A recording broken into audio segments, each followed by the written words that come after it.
Hey everyone, Attorney Matthew Sanchez here. I'm a father, and if you're watching this video today, you're likely a father too. Today, let's talk about fathers' rights in Albuquerque, New Mexico.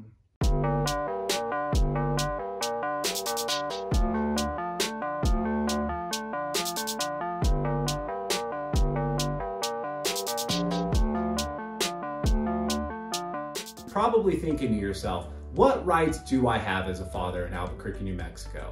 In New Mexico, there's a presumption that it's in the child's best interest for you to have joint legal custody. This means that you're likely going to be able to make decisions on the child's behalf regarding education, religion, medical, extracurricular. You're going to likely get joint legal custody, which means that the other parent won't be able to just make all of the decisions without your say.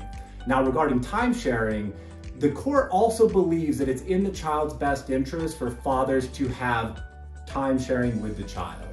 This doesn't necessarily mean it's going to be 50-50 time sharing or equal time sharing. Fathers don't have a right to 50-50 time sharing. The court doesn't look at these cases through the eyes of a father or through the eyes of the mother. They look at these cases through the eyes of a child, and they're child-centered. The judges in your case, their decisions are always going to be based on the child's best interest. They're going to look at the mental health of both parents. They're going to look at the bonding with both parents. They're going to look at substance abuse issues, domestic violence issues, all of these issues to see what the child's best interests are. Albuquerque Court uses suggested guidelines to determine largely what time sharing fathers and mothers should have. These guidelines were developed by a clinical psychologist, and they give one parent more time as the child increases in age. Some people don't like these guidelines. Some parents I talk to don't think that these are fair guidelines. I specifically, I don't necessarily agree with the guidelines, but the guidelines are what they are. I have friends that are PhD psychologists that don't agree with the guidelines. We're shocked to see the guidelines, but this doesn't change the guidelines. The guidelines are largely for the judge in your case, because your judge needs to have consistent and predictable rulings so the judge doesn't get overturned. Without consistent and predictable rulings, your judge could get overturned because it could be found that their decision was arbitrary or capricious.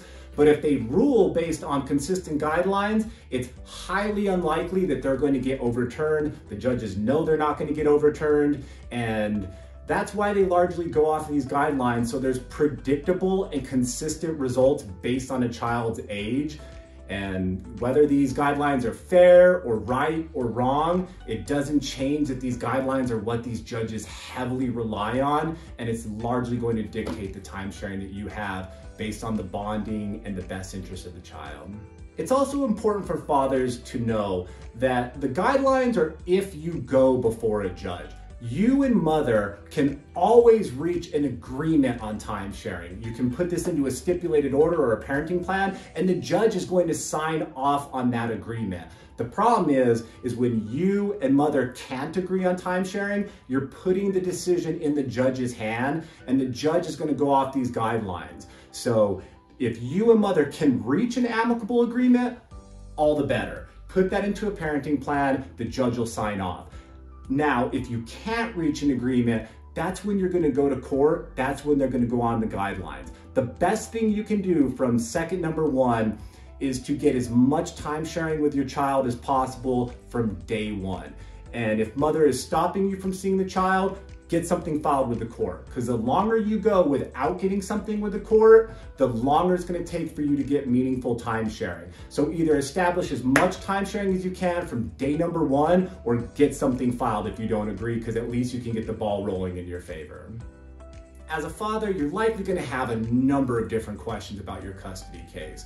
And I wrote an ebook that specifically is going to address your questions. It guides you through the custody process. It's going to talk about joint legal custody versus physical custody. It's going to talk about the guidelines and expert opinion on the guidelines. It discusses possible time sharing arrangements that you could anticipate to receive.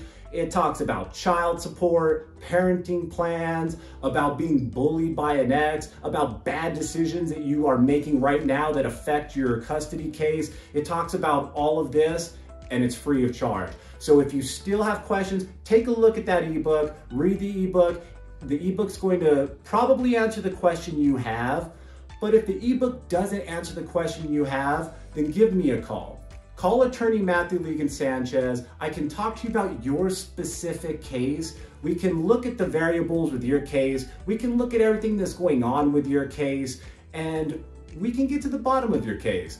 Call me. Call attorney Matthew Legan Sanchez at 505 Sanchez, and we'll get to the bottom of your case.